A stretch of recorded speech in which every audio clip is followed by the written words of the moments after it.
Fix પેથી બમણા પગારે આ કર્મચારીઓની કરાશે નિમણૂક। કર્મયોગીને અપગ્રેડેશન નહીં કરાય, પરંતુ આઉટસોર્સિંગથી આઈટી કન્સલ્ટન્ટને ડેટા સોંપવામાં આવશે। મહેસૂલ વિભાગ દ્વારા આ એક મહત્વનો નિર્ણય લેવામાં આવી રહ્યો છે। વિગતવાર માહિતી શું છે તે જોઈએ। નમસ્કાર મિત્રો, સ્વાગત છે તમારું અમારી યુટ્યુબ ચેનલમાં। મિત્રો, લીકેજનું જોખમ જોવા મળી રહ્યું છે। સરકારી પોર્ટલ વેબમાં ડેટા મેનેજમેન્ટ આઉટસોર્સને હવે સોંપવામાં આવશે તેવું જાણવા મળ્યું છે। કર્મયોગીને અપગ્રેડ કરવામાં આવશે નહીં। કલેક્ટરેટમાં આઉટસોર્સિંગથી આઈટી કન્સલ્ટન્ટને ડેટા સોંપાશે।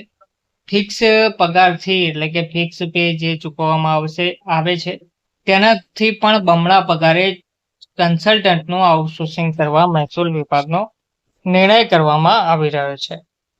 ઈ ધારામાં આઉટસોર્સિંગના કમ્પ્યુટર ઓપરેટરોથી જમીનના માલિકો હકો ગોચર સરકારી જમીનના બારોબાર વેચાણના સેંકડો કિસ્સા ભૂતકાળમાં નોંધાયા છે। છતાંય મહેસૂલ વિભાગે રાજ્યની પ્રત્યેક કલેક્ટર કચેરીઓમાં જે અત્યંત સંવેદનશીલ માહિતી ડેટાનું સંચાલન થાય છે ત્યાં આઉટસોર્સિંગથી આઈટી કન્સલ્ટન્ટની સેવાઓ ઉપલબ્ધ કરાવવા નિર્ણય કર્યો છે। 5મી મેની બપોરે મહેસૂલ વિભાગે જે ઠરાવ કરવામાં આવ્યો હતો, જેમાં 7 દિવસે મંગળવારે મહેસૂલી કર્મચારીમાં વાંચીને ભારે નારાજગી પ્રવર્તી છે। કલેક્ટર કચેરીમાં વેબ પોર્ટલના monitoring, management, data analysis, presentation અને ઈ ગવર્નન્સમાં ફાઇલ તૈયાર કરવાની કામગીરી હાલમાં ક્લાર્ક, તલાટી સમેતના કર્મચારીઓ જ કરે છે। તેમને ટેકનિકલી અપગ્રેડ કરવાને બદલે, શિક્ષિત કરવાને બદલે કોઈ પણ ખાનગી એજન્સીના આઉટસોર્સિંગના આઈટી કન્સલ્ટન્ટને હવાલે કરવાનો 5મી મેના રોજ નિર્ણય થયો છે। જિલ્લા દીઠ એક એમ કુલ 34 આઈટી કન્સલ્ટન્ટને મહિને ₹50,000નો પગાર નિયત થયો છે। આ સેવાઓ ટેન્ડરથી લેવાની થાય છે। નિર્ણય કર્યાના એક સપ્તાહ પછી મહેસૂલની વેબસાઇટ ઉપર જાહેર થયેલા આ ઠરાવ સામે કર્મચારીઓમાં રોષ જોવા મળી રહ્યો છે। કહેવામાં આવી રહ્યું છે કે હકીકતમાં આ કામ તો હાલમાં ₹25,800ના ફિક્સ પેમાં પણ અમે એટલે કે કર્મચારીઓ કરી રહ્યા છે। તેનાથી બમણા પગારે ખાનગી વ્યક્તિને મહેસૂલના ડેટાનું એક્સેસ આપવાને બદલે જેઓ લાયક જેવા તેવા કર્મચારીઓને અપગ્રેડ કરવા જોઈએ।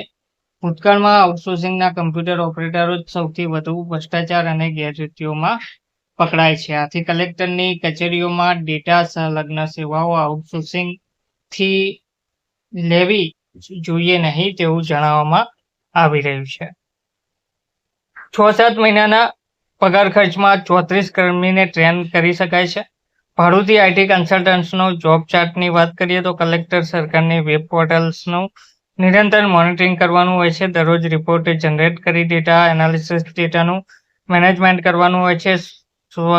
સ્વાગત, CNG, PG, CM, CMO dashboard Bharat સરકારના પોર્ટલનું મોનિટરિંગ કરવાનું હોય છે। શાખા અધિકારીઓની બેઠકોની માહિતી, પ્રેઝન્ટેશન ફાઇલો તૈયાર કરવાની હોય છે।